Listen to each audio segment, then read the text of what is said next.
Hey everybody, it's Phillips O'Brien, Adam Kinzinger. What's up? Welcome to our Substacks.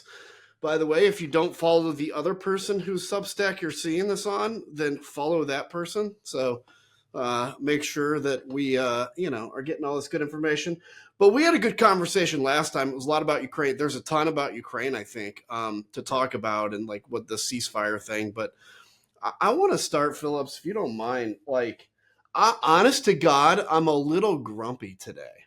And I want to warn people about that. I woke up, you're in the UK, so you've been up a while. You've had your coffee coursing through your veins. You're on probably round two.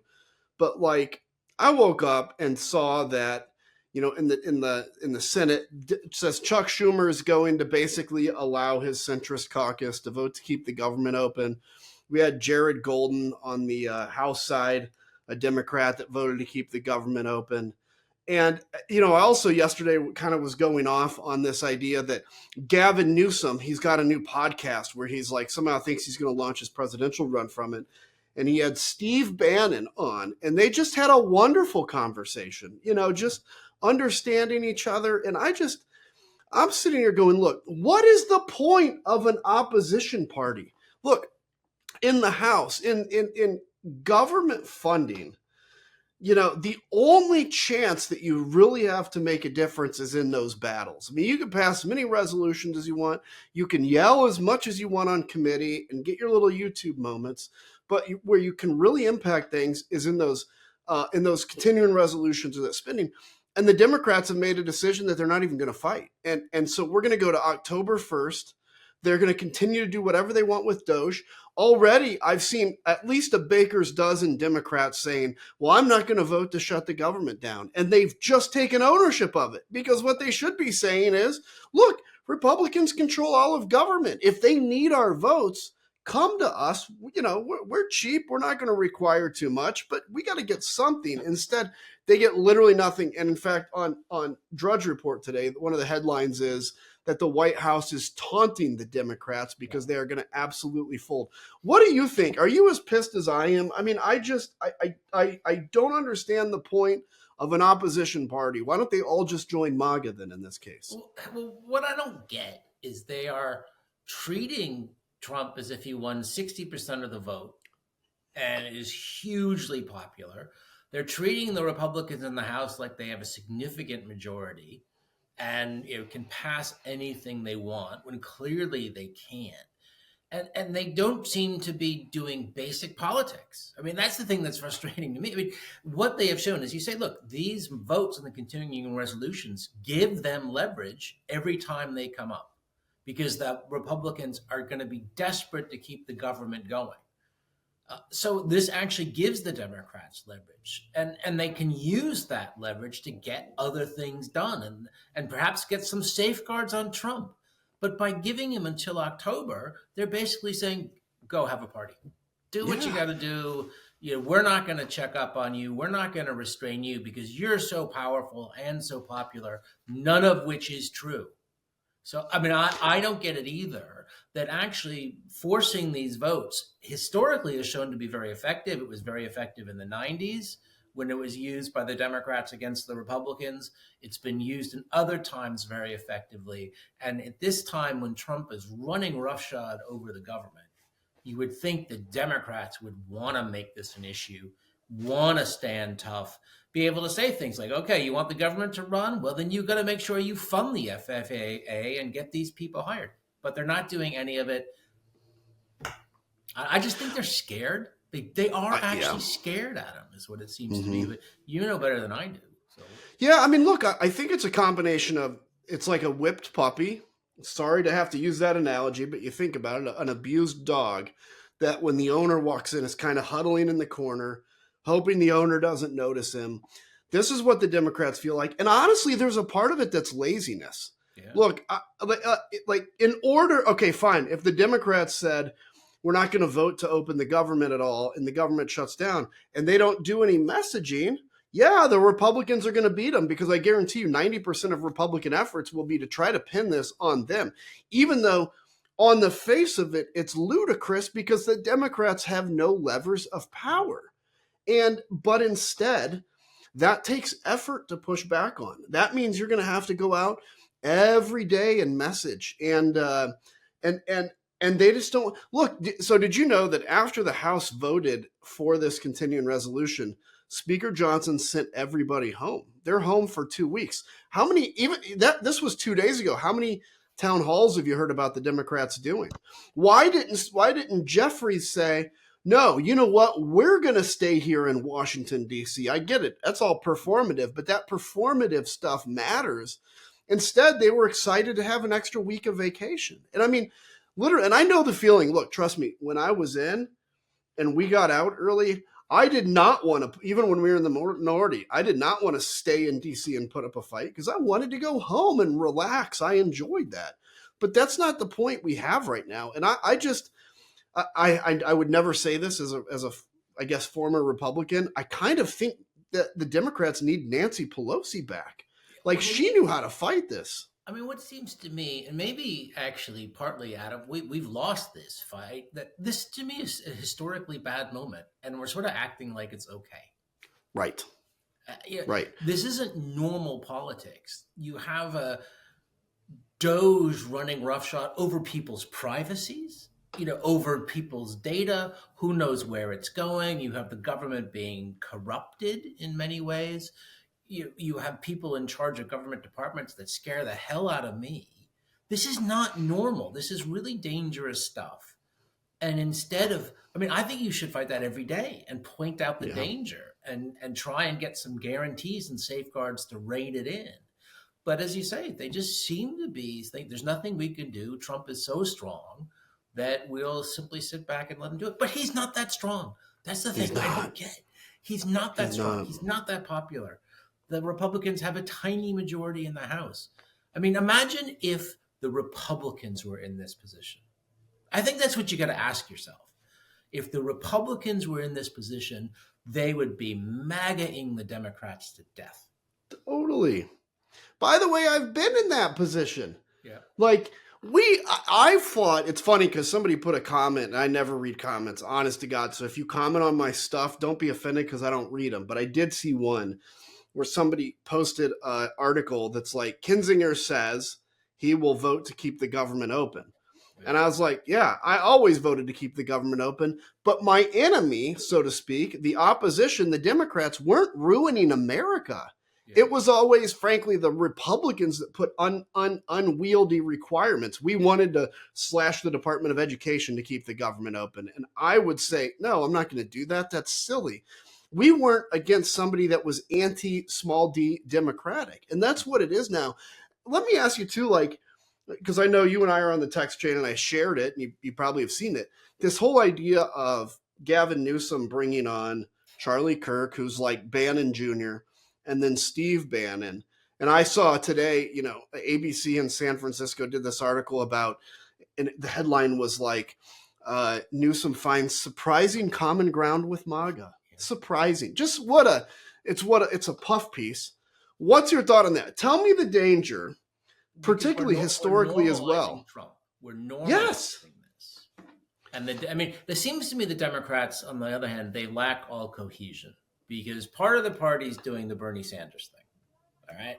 Bernie Sanders is the one who's getting a lot of press in the moment too. He's basically being Bernie, going harder left. More aggressive, which instinctively, in terms of the aggression, I like. I like, but I don't necessarily agree with everything he stands for. But I like the aggressiveness. Whereas obviously Newsom has decided that the Democratic Party lost because they turned off the center. Clearly on the trans issue, this is what he's actually come out and changed his own position. So I think in his own mind, appealing to Bannon appeals to the center, but I don't think it does. Bannon's is the far fringe of MAGA. And I don't think you're going to get back, say, suburban voters by appealing to MAGA, to appealing to Bannon. That's not sensible. But I think he's going to try and say, look, I'm the candidate who reaches out. I can speak to the people who are disaffected with the Democratic Party on the social issues. So Bannon is the social issue warrior. So I think it's partly the social issue he's really trying to differentiate himself on.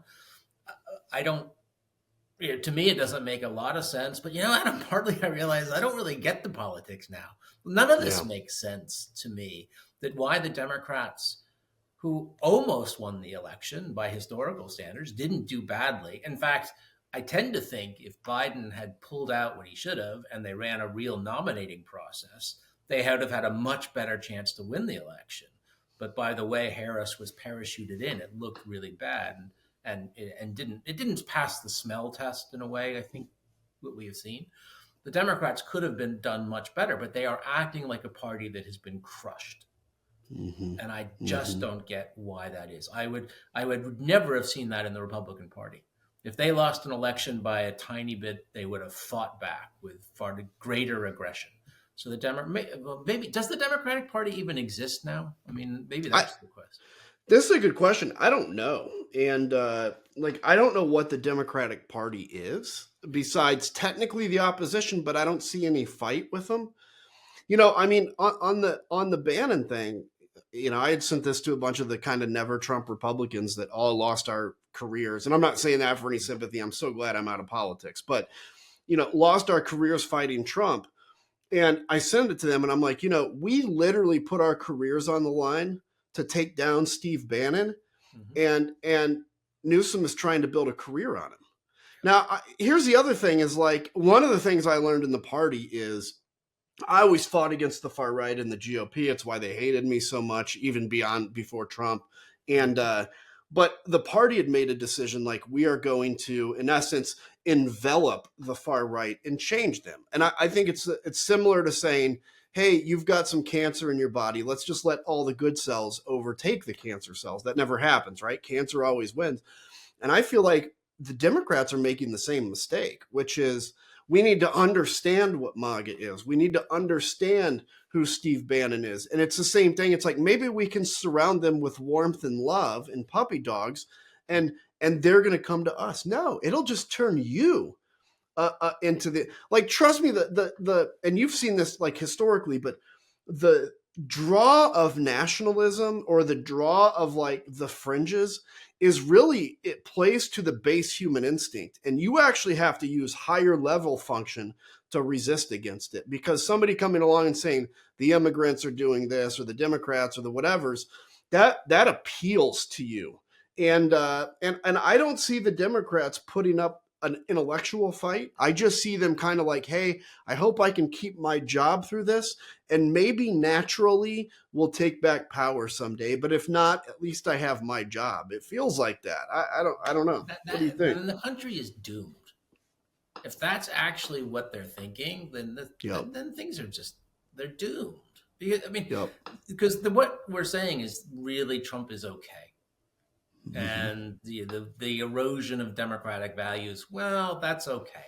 And the use of the government to target enemies, which is really frightening, is okay. And hey, as long as I hold my seat, I'll be okay with that too. And we'll get on. I mean, the thing about the Democrat, and actually, I'd actually like to get your opinion, because I was talking to a Republican friend who I know well. And he was saying something different. I've always thought what the Democrats should do is try and run the anti-chaos. I mean, Trump is chaotic. He's disorganized. He's causing a mess. He's destroying values and norms. The Democrats should actually try and run the center patriotic platform. We stand for a good America. Well, this is what America's for. And trying to bring people together. I was speaking to another Republican who is still in the party, but anti-MAGA, so he's keeping his head very low. And what was said was that actually what the Republican Party should do, so the Democrats should do, he thinks, to win is go Bernie Sanders. He thinks basically it's fighting the MAGA with the Democratic version of MAGA, we might say, which was because I thought the exact opposite. I always thought that they should start appealing to the center, who can't like what Trump is doing. Right. What do you think they should? Yeah, look, I inherent very to my base instinct reject that argument, because I think, look, let's be honest, the far left and far right are actually pretty similar. It's the old horseshoe theory. They're not actually that far apart. Mm-hmm. And I think that after this 4 years of Trump, I think this will be our saving grace, if there is any, is after this 4 years, America is going to be exhausted Mm. and they're going to be ready to return to kind of, it's not ever going to be how things were, but like a serious president again. I mean, they did that with Biden after Trump won. Mm. Trump 2 is going to be more chaotic Mm. and already is more chaotic. I think the idea that now we need to send out Bernie Sanders. Look, I'm going to be honest. When I hear Bernie Sanders speak, with the exception of like, I understand the billionaire rhetoric and stuff now, particularly when it comes to Elon Musk. But some of the things when they get into the social issues of it, that makes me like, okay, screw those guys. Like, I don't believe that extreme left stuff. I'm a centrist. I would vary between center left and center right. And while I'm not going to be one that says, well, I'll go adopt MAGA because of Bernie Sanders, I will feel even more homeless. And I think we are making a mistake to think in terms of opposites as left and right. Yeah. I think right now opposites are chaos and order. Mm. And Trump is chaos, America will want order. When America has order, chaos has an attraction because they're kind of bored of order. I think it's less about issues now. I mean, that's kind of my thought on it, but I don't know. I mean, Yeah, I guess we'll have to see how that works. I mean, I was surprised when it was said, oh, the Democrats could win by going, in a sense, Democrat MAGA. And maybe that's because now we all believe in the base. You know, it's all about the base, Yeah. and I got to appeal to the base and then just carry a few votes over upon to the base. But maybe I'm a dinosaur. But it seems to me that actually people can't like this. No. Or there should be enough people to look at this and go, this just isn't right. Yeah. That Yeah. if you could appeal to them, that you would have the chance of a pretty significant victory in the midterms, particularly. I would think that the Democrats should, by any historical standards, be fighting this and be on course for a significant majority in the House in a year and a half's time. But Yeah. I don't see the fight in them to get it done. But this is, I don't know. It's a certain thing. What has happened to American politics? I have no idea. Yeah. And I do think the Democratic Party now is flailing around and it doesn't know the message. Maybe because they always thought that they could beat Trump, or that Trump was so bad that it would be handed to them. But it's not going to be handed to them, and they better start fighting now. Yep. And I'll tell you, like, I think, when it comes to the idea of running to the middle, we have this idea of centrist as like these jello blobs that are, milquetoast, right? I don't think that's what America wants. They want somebody to fight as passionately as, let's say, Bernie Sanders fights, or as passionately as Steve Bannon fights, but for sanity. Yeah. Like, you can go out, like, for me, I'm outraged at Elon Musk. I don't think there's anything wrong with expressing base level outrage at that from the center. And this has been the problem is, and historically the challenge is, the center, it's always hard to animate them the same way the extremes are animated. But I honestly think right now the center is freaking pissed off. And I think they're about as angry as anybody can be. And that's the person who I think, and I've been wrong in this stuff 100 times too, but I think the person that can win is the one that can come and animate the center through that passion, which has just never been done before. So I don't know. How can the Democrats? I mean, I agree with you. That's my view. I think Newsom's doing it the wrong way. Mm-hmm. I think he's misunderstanding what the center is. The center is not MAGA. It's those Republicans. There's that really interesting group, and I was doing a bit of a statistical analysis of the polls, and I call them the Trump-hating Trump voters. They're honest to God, where like 3% of the voters who voted for Trump hate Trump. Yep. They just couldn't vote for Harris. So for whatever reason, that 3% who hates Trump still voted for Trump, and they would tell you, I hate Trump, but I still voted for him. Yep. It's how you get them, how you get the Trump-hating Trump voter not to vote for Trump.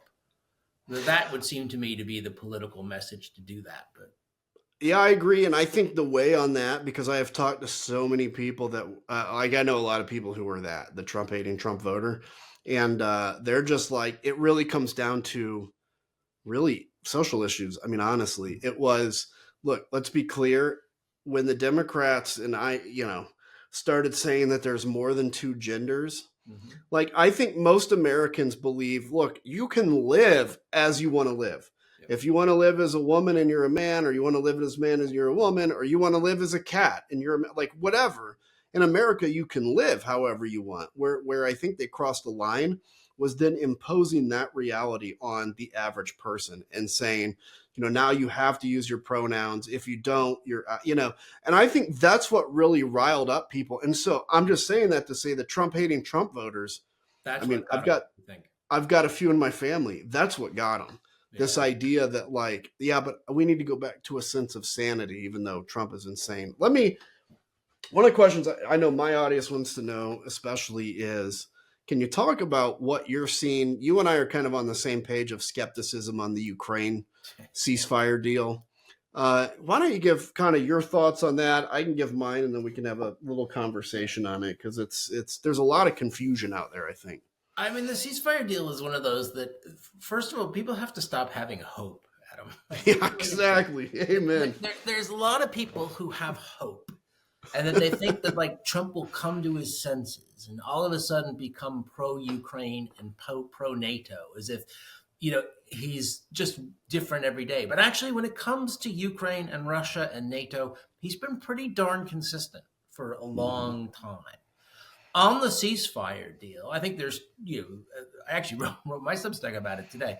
The only optimistic ruling is that the Republican or the government, U.S. government negotiators were foolish and were not up to the job, and the Ukrainians ran rings around them by getting them to agree to this ceasefire, which means the U.S. now has to put pressure on Russia and might lead to a break with Russia. That tends to be, Trump and Putin will now fall out because there's a 30-day ceasefire and Putin won't want to do it. And then Trump will go, oh my God, I've got to help Ukraine and stand by NATO.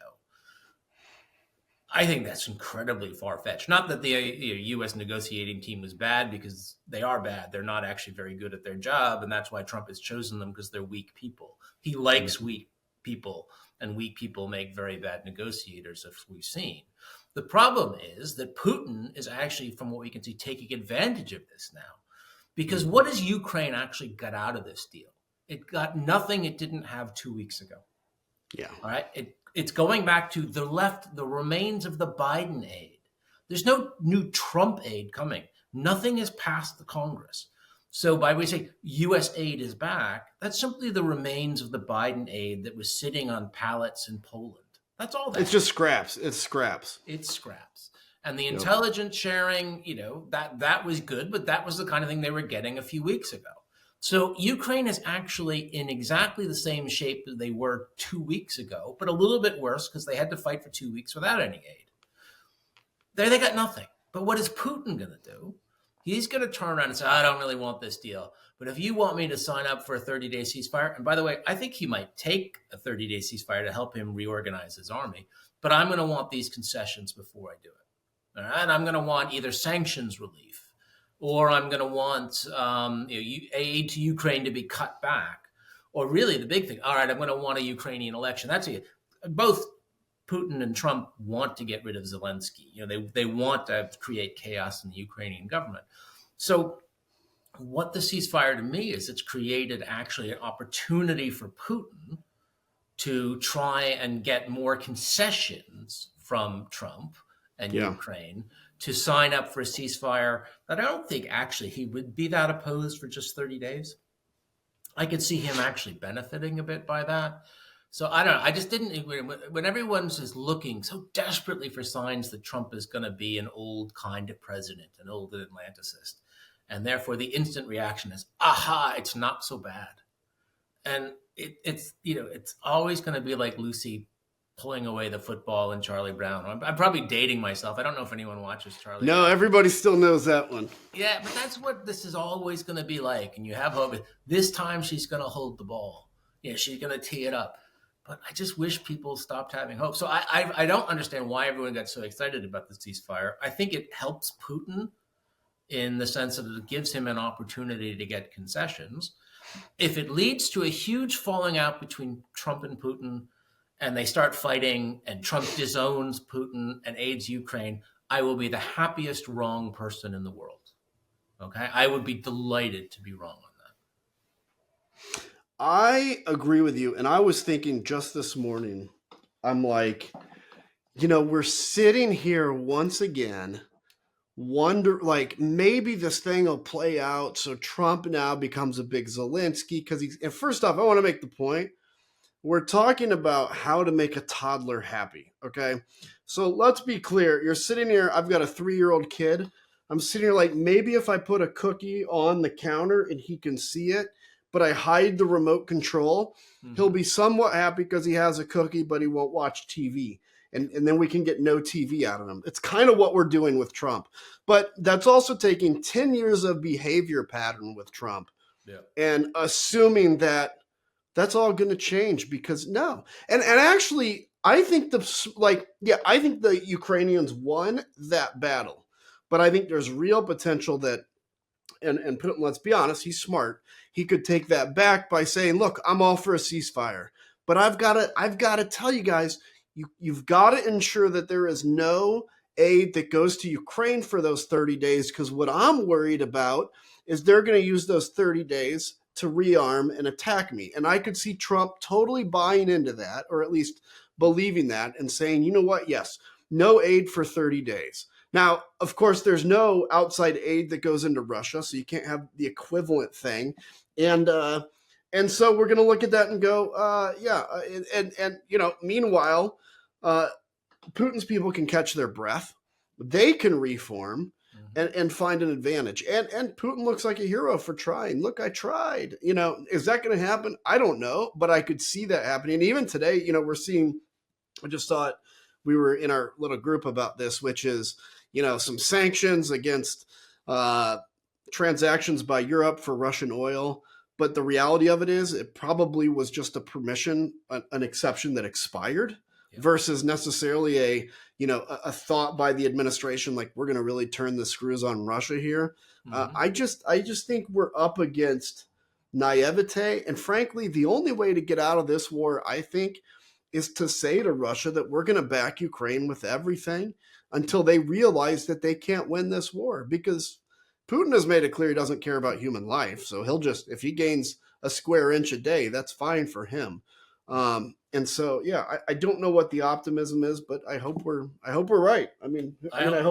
Because we're not. Yeah, exactly. I really hope we're wrong. I actually think I think the U.S. is out of the game, or actually going to end up helping Putin a little bit more for the next year and a half.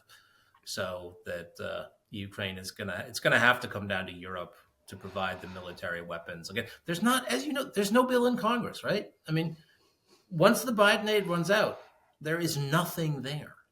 Nope. And they haven't made any attempt to ship anything over. I.e., you can't just go from a standing start and create all this stuff and send it to Ukraine, because it's not even being prepared for shipping. So there's nothing there. And I think Speaker Johnson I think I saw something, the Ukrainians are out of ATACMS. Oh, yeah, I'm sure. Is Trump going to send any more ATACMS? No. No way. So the only thing I think that they can, the only thing they can hope for is maybe that Germany, which seems to be a little more hawkish now, sends the Taurus. Maybe that'll give them some of the long range fires. But the good news is that it appears that the Ukrainian kind of domestic production capacity is much greater than it was day one of the war. Europe, let's hope they're waking up, but they go through this bureaucratic BS about, yes, maybe we want to release the debt brake, maybe we don't. And it's going to take 87 years for them to come up with a decision. But, in the meantime, if you're an investor in Rheinmetall, for instance, in Germany, you're doing pretty well because it looks like European stocks are the future. So what do you think about that, where they sit on all that stuff? Well, I'm not optimistic about Europe, because I'm not optimistic about a lot of things.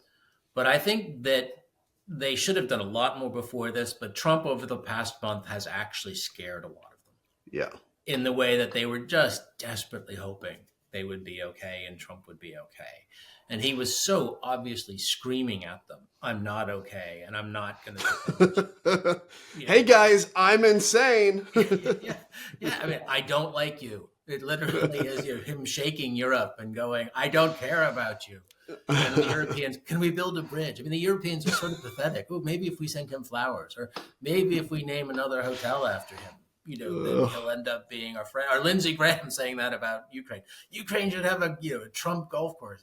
It's all this that the Europeans, I think, a lot of them, not all, but a lot of them understand that there is now a change. I think you're exactly right. The German government is going to be key on this. Merz has to follow through. Germany has this. Germany is in many ways an untapped productive giant. It's lost some production capacity. It hasn't been utilizing it in the last few years. If they want to convert to military production, they could, on their own, drastically outstrip Russia. If they really went for it, the German economy is much more powerful. So I would watch Merz. And if he does it, if they start issuing these 500 billion in bonds and break through the old budget restriction rules, then that is a game changer. And that's what, look, I mean, we've got some Europeans that follow both of us, I'm sure. I mean, that's what their governments need. And I was talking to a member of parliament from Norway, and he's actually pushing a bill in Norway that says, I don't know the number, but basically Norway's made like $30 billion from this because of the rise in oil prices for Norway. And so there's a push to say at least take half of that, because they've got this massive sovereign wealth fund, which would be nice in the United States to have a really nice amount of money we could play with. But then taking half of that and putting that into, Ukraine, rebuilding Ukraine and Ukrainian defense would make a lot of sense. I love I actually think the Norwegians are the only country that's done oil right. Yeah. Everyone else has done oil. They've splurged. They've splurged on palaces or weapons or yachts or, making people rich in a very short term. The Norwegians have been amazing because they've had all this oil, but, they still pay their taxes. They're still good citizens, and they don't rip it all off. And they have set up this sovereign wealth fund. What is it? It's close to $1 trillion now or something. I mean, holy cats! It's just most investment funds that you will see will have some Norwegian investment in it because they have so much money invested in it. And the Norwegians absolutely would be willing to fund a lot of Ukraine. And they've been very supportive, but it's an interesting example of the running down of European capacity. They haven't had the ability to make a lot for Ukraine because they've just been buying stuff, and a lot of the time but they do have the money. So, I mean, all respect to Norway. I do actually think in the end, if Europe is saved, it'll be the Nordics, the Baltics, Poland, a group of these states that understand what Russia is and provided the real direction, when for a lot of this war, Germany, France, and Britain have been all over the place. Yeah, totally. It's, I don't know, that's all interesting to you. By the way, in terms of the whole thing with oil, I live in Texas and we don't pay state income tax. So I don't mind if oil profits keep taxes a little low. I mean, that's a good thing. Well, would you like Texas to everyone pay a little income tax and have a massive Texas sovereign wealth fund? That would be good. That would be the equivalent. It would be good until we use it to secede from the union, which I'm sure inevitably we would. Elon Musk another factory or something like that. That's what it for now. So. Exactly. Hey, do you have any other thoughts or anything? Because I'm just curious what you've got, and we'll I don't say know. goodbye if not. My big thought is the Trump thing and the U.S. politics, and again, it's one of those things: is how do we fight it? I mean, this is what I need. I mean, maybe I'm useless. I sit over here in Europe and I write my articles and I fulminate, but it just doesn't seem that anything is cutting through in the way that I wanted to cut through. And I don't know, is there in America now, what do you actually think people want? Yeah, I mean, look, the thing I'm hoping, I do think it's probably more than 50% chance we're heading to some version of a recession. May not be 2008, it may just be a correction. And that's going to pop Trump's bubble, because he's always, I mean, again, I've talked to so many people that, yes, there were the social issues, but they also voted for Trump because they saw him as an expert on the economy. And when you take that away, yeah, I know. Isn't that the silly? He don't even know what the hell he's doing. He's gone bankrupt so many times. I know. It's insane. And, but, I look at that and go, okay, so maybe if we do hit a version of a recession, or prices don't come down, that'll help. And ultimately, look, where the Democratic resistance is now reminds me of in 2009, after Obama won, I went to D.C. before my last deployment to Iraq, and I started talking to like Boehner and some of the leaders, and I said, hey, I'm looking at running for Congress. And, they were all like, yeah, you should do it. But just so you know, I mean, gosh, the Democrats, I mean, Obama just won. They took the House and Senate. Like, I don't know what to tell you. And they had the sense of what I feel in Democrats now. And then, by August, now granted, the Democrats had done Obamacare. That became unpopular. But by August, you had the rise of this Tea Party. And so my hope is that you're going to see the Democrats pushed by the grassroots. So you're already seeing people demanding town halls, showing up to town halls. And, and as a member of Congress, I hated this. But then when members of Congress don't do town halls, you accuse them of hiding. Mm-hmm. And it's really uncomfortable. But my hope is that the grassroots forces the Democrats to act. But I also hope the grassroots does not become Tea Party of the right, which is extreme, right? Yeah, we don't want to be this, in essence, far left version. It needs to be the rise of the middle against the billionaire class. We don't want to be controlled by a guy that's worth $500 billion anymore. We don't, we don't deserve so that. Popular too? The guy seems out of his mind. And, I think I even said this. Tesla's a bit of a. I'm always worried it's a bit of a shell game, actually. Tesla. Yep. But he's just seems to be destroying things for no purpose. I think he's in a self-destructive mode. I know you probably know people like this that have had stressful times in their life and they begin to self-destruct. Like they drink too much, they, whatever. I've gone through self-destructive times, even when I was in Congress, where I was just like stressed and you do stupid things. It feels like he's doing that, where he's bathing in ketamine. The guy's jumping around on stage with a chainsaw, giggling, while real people are having their livelihoods cut from under them. And he's giggling about it. I mean, does he have a massive crash? I don't know. I guess I don't wish it for him from a human level, but I wish whatever happens is better for the country. And right now, that may be it. I never thought a crazy billionaire would be that popular. We used to hate him.